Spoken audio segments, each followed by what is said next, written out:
kasih. Kita beri aplaus buat teman.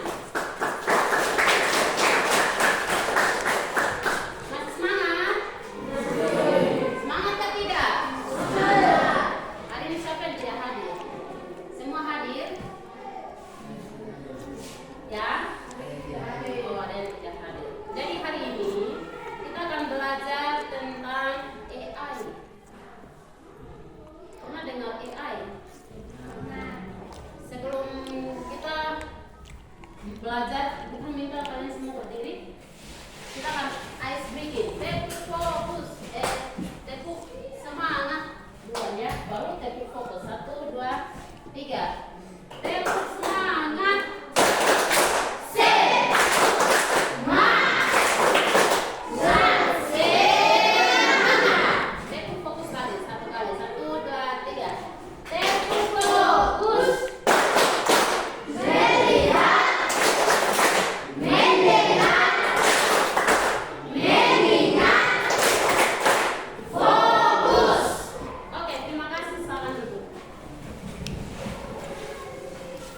Jadi hari ini kita akan belajar materi yang namanya manfaat kecerdasan buatan AI dalam ilmu pengetahuan alam atau IPA.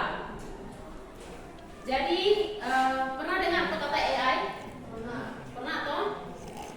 Biasanya punya HP tidak semua? Punya HP? Kenapa ada AI? Guru tanya. Apa manfaat dari kalian memakai aplikasi AI? Apa manfaat? Ayo, siapa yang bisa? Manfaatnya apa ya? Kalau kita itu memakai AI, biasanya ada di apa? WhatsApp, ada di apa lagi? Facebook lagi.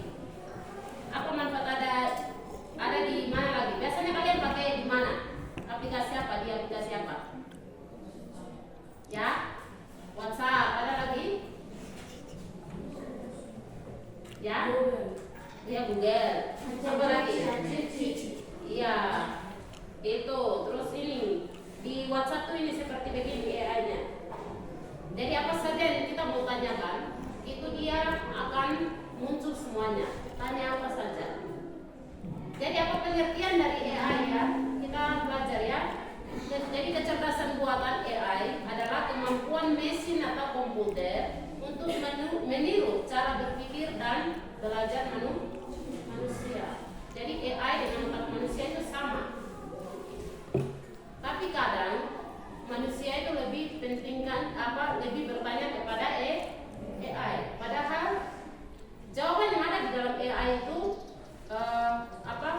logika manusia yang sudah tertuang di dalam AI.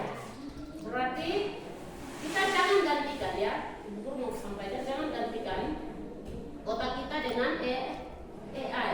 Tetapi kita harus berkreatif sendiri, berpikir sendiri sebagai manusia yang Tuhan ciptakan dengan sempurna. Tetapi hari ini dunia globalisasi ya. Hari ini di dalam WhatsApp, di dalam Instagram, di dalam Facebook, bahkan chat GPT ya. Biasa pakai chat GPT kan tidak? Iya, GPT itu mudah bagi kita untuk mendapatkan jawaban. Jadi AI ini dapat menganalisis data, lalu mengenali pola, membuat prediksi dan membantu manusia dalam berbagai bidang, termasuk pendidikan dalam sains. Masih ingat sains itu adalah IPA. Jadi apa saja yang kita mau belajar tentang sains di alam semesta ini, kita bisa tanya di AI. Jadi AI itu langsung kita mendapatkan jawaban. Mungkin kita mau belajar tentang tumbuhan atau organ manusia atau pernapasan, itu langsung dapat di AI. Sekarang Ibu Guru itu contohkan ya. Kita mau tanya tentang apa? Coba. Apa itu AI ya? Apa itu IPA ya? Itu jawabannya langsung kita dapat. Jadi kemampuan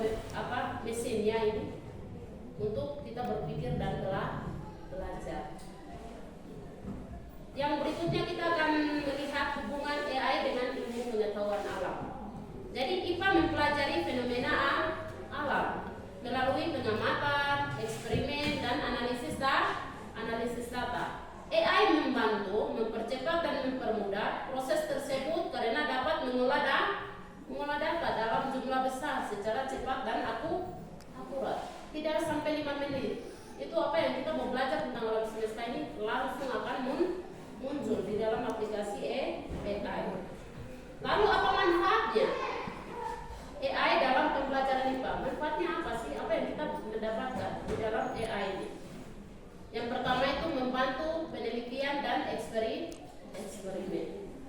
Kemarin guru sudah ajar ya, kalau di dalam IPA itu perlu ada penelitian. Sudah belajar kan? Jadi lebih cepatnya itu kita bisa tanyakan di AI. Jadi AI dapat menganalisis hasil percobaan dengan cepat. Kalau kita mau mengamati tentang tumbuhan, AI juga bisa membantu cepat untuk mendapatkan hasil percobaan. Contohnya mendeteksi pola suhu dan kelembapan data percobaan biologi atau fisika. Terus yang kedua, AI dapat memprediksi hasil eksperimen berdasarkan data sebelumnya. Mungkin kita tentukan hipotesis, dugaan dan hasil penelitian. Tetapi AI juga dapat memberikan hasil yang cepat. Bisa paham tentang manfaat ya. Yang kedua itu pemantauan lingkungan. AI digunakan untuk memantau perubahan cuaca. Jadi kita mau tanya cuaca hari ini panas. Sudah itu 5 menit saja kita sudah dapat. Coba itu dulu begitu. Jersey-nya di sini. Cuaca hari ini di Paniai.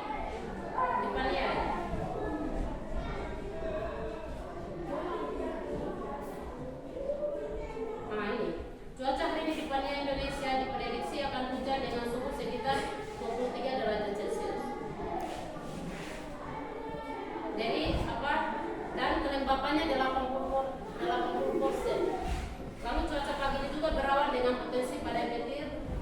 Suhunya terus kelembapan kita bisa langsung cari di AI. Jadi AI itu sama dengan otak manusia. Lalu yang ketiga itu manfaatnya itu pembelajaran interaktif. Jadi AI digunakan dalam aplikasi atau simulasi pembelajaran IPA seperti laboratorium virtual. Contohnya, siswa bisa melakukan percobaan kimia secara aman melalui simulasi komputer berbasis AI. Lalu yang keempat itu menganalisis data ilmiah. Dalam pelajaran IPA, siswa sering mengumpulkan data hasil pengamatan. Tetapi di sini AI juga membantu menyusun grafik. Jadi kalau kita mau praktek, setelah hasil dari praktek itu kita membuat satu grafik. Jadi AI juga dapat mudah ya, dia bisa mengerjakan grafik atau pengolahan data. Lalu yang kelima itu personalisasi pembelajaran.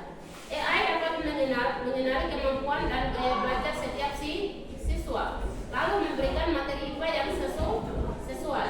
Jadi ini bagi guru ya, kalau kita mau menyelidiki kemampuan anak-anak, AI juga bisa membantu kita, memberikan dia metode atau cara kita mengajar kepada anak. Misalnya siapa ini, Yulince, Aquila, itu kan gaya belajarnya berbeda-beda. Jadi AI juga membantu kita sebagai guru IPA untuk mempermudah mendapatkan metode. Lalu contohnya AI dapat membedakan antara sel sehat dan sel kanker dalam hitungan detik. Jadi kita bisa melihat sel kanker itu ada berapa. Coba kita lihat ya, yang ada HP bisa keluar. Sel kanker manusia ada berapa? Yang bisa langsung itu ya. Ini menurut Organisasi Kesehatan Dunia, terdapat lebih dari 19 juta pasien kanker secara global pada tahun 2020 dengan 10 juta kematian. Jadi kita hitungan detik kita sudah tahu. Jadi tergantung anak-anak mau menggunakan. Tapi jangan kasih tanya yang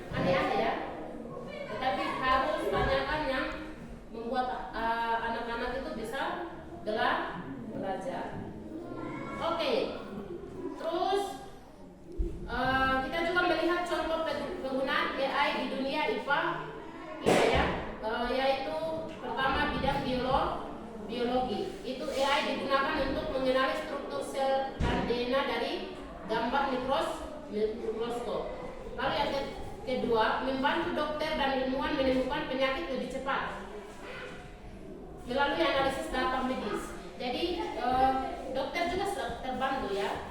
Ketika dokter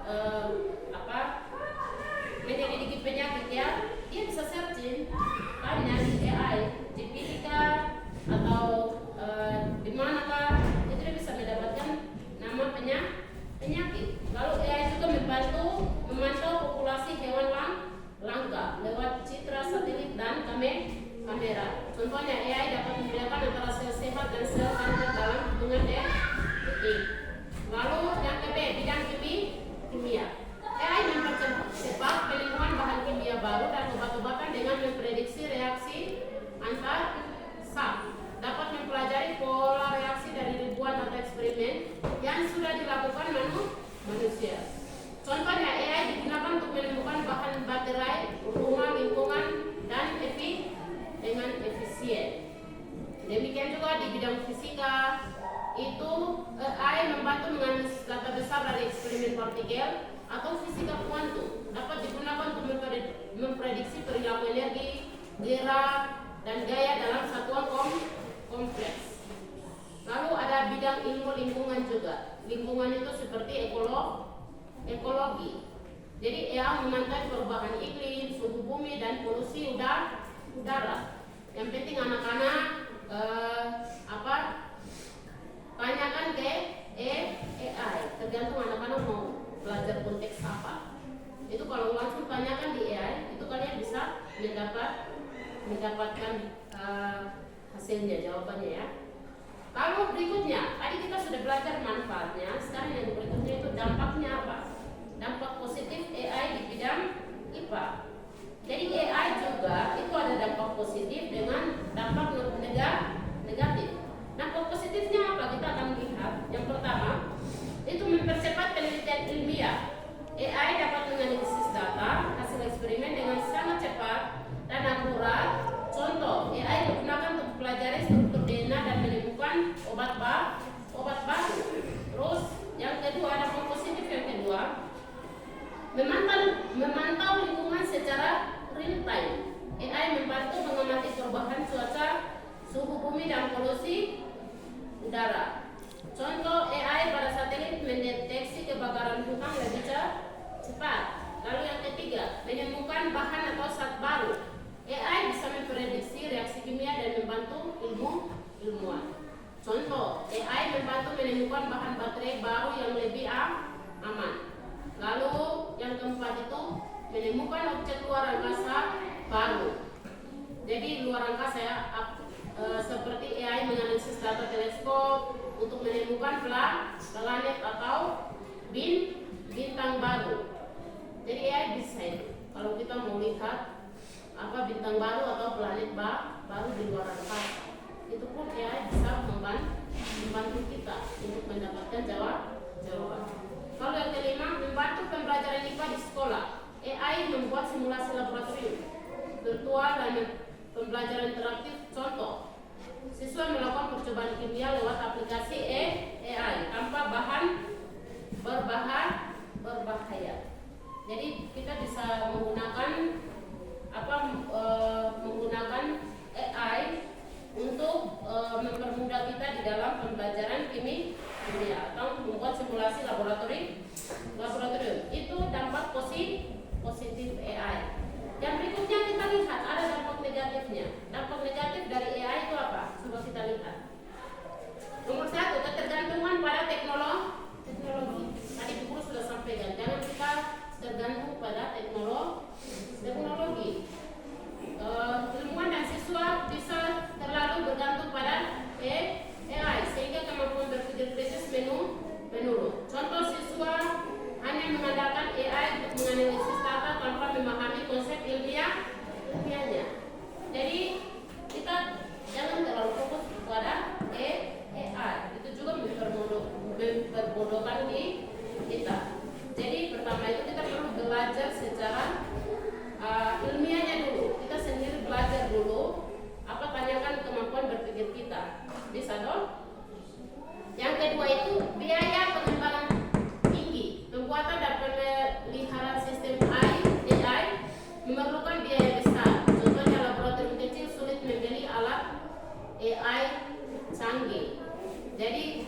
kalau kita tanyakan AI pasti kita membutuhkan biaya dan lain-lain ya. Jadi itu juga diperhatikan. Lalu yang ketiga, pengurangan peran manusia. Beberapa pekerjaan penelitian bisa tergantikan oleh mesin AI. Contoh, analisis data yang dulu dilakukan meneliti kini otomatis oleh AI.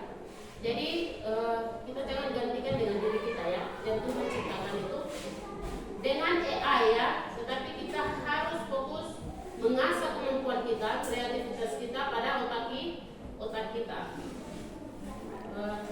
Lalu yang berikutnya adalah kesalahan akibat data yang salah. AI bisa menghasilkan kesimpulan keliru jika data yang dalam dimasukkan tidak akurat.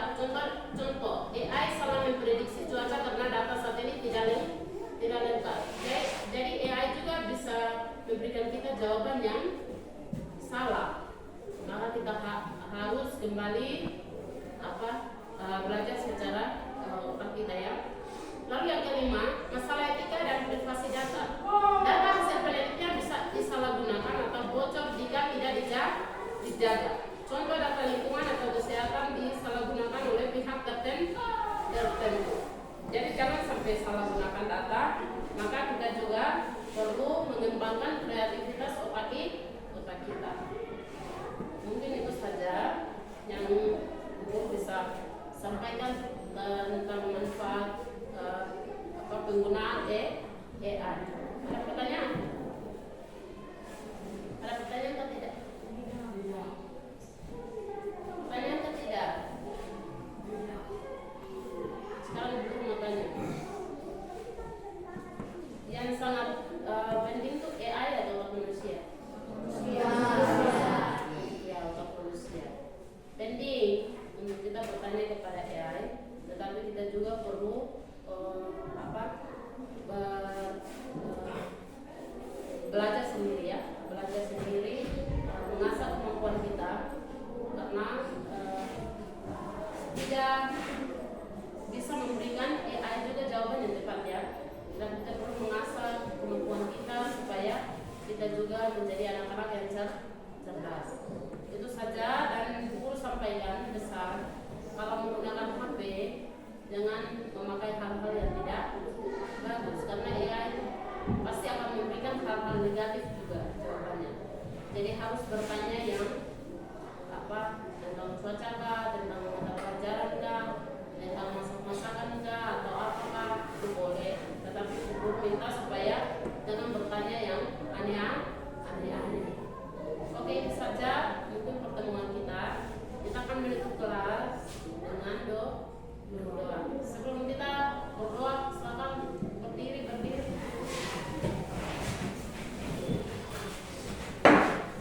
Berdiri, kita akan jalan ya. Tepuk semangat ya, atau apa? Ya, tepuk semangat ya. Tepuk semangat.